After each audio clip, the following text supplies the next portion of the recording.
जुनून और मेहनत से सब हासिल किया जा सकता है, ये सच साबित कर दिखाया है करनाल के रहने वाले रामविलास ने, जिनकी काबिलियत के चर्चे न केवल देश भर में हो रहे हैं बल्कि अमेरिका से भी लोग उनके पास आकर वर्टिकल फार्मिंग की ट्रेनिंग हासिल कर रहे हैं। रामविलास ने अपनी छत को एक मिनी फार्म हाउस में तब्दील कर डाला है, जहाँ वे विभिन्न प्रकार की सब्जियां आदि उगा रहे हैं। जमीन न होने के बाद भी वो हर महीने लाखों रुपए की कमाई कर रहे हैं। रामविलास का मानना है कि खेती केवल बड़ी जमीन पर ही नहीं हो सकती। उन्होंने बताया कि अब केवल 10% लोग के पास ही जमीन है, लेकिन उनके जैसे लोग छत को खेती के लिए इस्तेमाल कर रहे हैं। उन्होंने छत पर कई तरह के फल और सब्जियां उगाई हैं, जिससे वे साल भर ताजे सब्जियां पा रहे हैं। इसके अलावा रामविलास ने ग्लोबल वार्मिंग के प्रति भी जागरूकता बढ़ाई है। उनके अनुसार छत पर पौधे लगाने से एसी और पंखे का इस्तेमाल कम होता है और ठंडी छत रहती है। उनकी इस पहल से अब महाराष्ट्र, गुजरात सहित कई राज्यों से लोग उनके पास ट्रेनिंग लेने आ रहे हैं। यहाँ तक कि अमेरिका से भी लोग उनके पास पहुँच रहे हैं। उन्होंने बताया कि वो अपने छत पर अमरूद,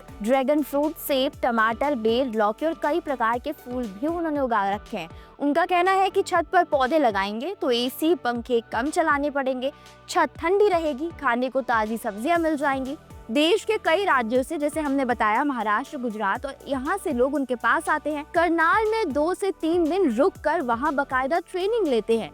अब तो किसान भी साथ जुड़ रहे हैं। उनका कहना है कि उनके पास ट्रेनिंग के लिए वीडियो देखकर अमेरिका से भी लोग आए थे। रामविलास का ये प्रयास न केवल किसानों के लिए बल्कि हर व्यक्ति के लिए प्रेरणादायक है, जो छोटे स्थान पर भी अधिकतम उपज लेना चाहते हैं। वर्टिकल फार्मिंग के जरिए भी वो 3 गुना उपज ले रहे हैं। रामविलास की ये पहली बड़ी आर्थिक स्रोत बन गई है। शादी विवाह जैसे अवसरों पर फूलों की बिक्री से भी अच्छा खासा मुनाफा कमाया जा सकता है। उनका ये प्रयास अन्य लोगों को भी प्रेरित कर रहा है। यानी अगर आप चाहें तो घर की छत पर गार्डनिंग कर सकते हैं। जी हाँ, टेरेस गार्डनिंग का ट्रेंड आजकल काफी आम हो गया है।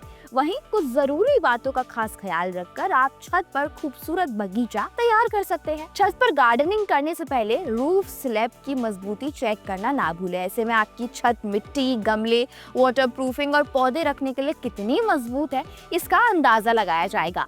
टेरेस गार्डनिंग की वाटरप्रूफिंग ना करने से पौधों का पानी सीधा छत पर गिरता है, जिससे घर की छत में सीलन पैदा होती है। इससे छत कमजोर होने लगती है और छत टूटने का भी खतरा रहता है। इसलिए टेरेस गार्डन लगाने से पहले छत की वाटरप्रूफिंग करना जरूरी होता है, जिससे गार्डन के पानी से छत पूरी तरह से सुरक्षित रहेगी। टेरेस गार्डन में पौधे का चुनाव भी काफी सोच समझकर करना चाहिए। दरअसल घर की छत पर गर्मी, सर्दी और बरसात का सीधा असर पड़ता है, इसलिए टेरेस गार्डन के लिए ऐसे पौधे चुनना बेहतर रहता है जो किसी भी मौसम में आसानी से उगाए जा सकते हैं और उन्हें ज्यादा मेंटेनेंस की जरूरत ना हो।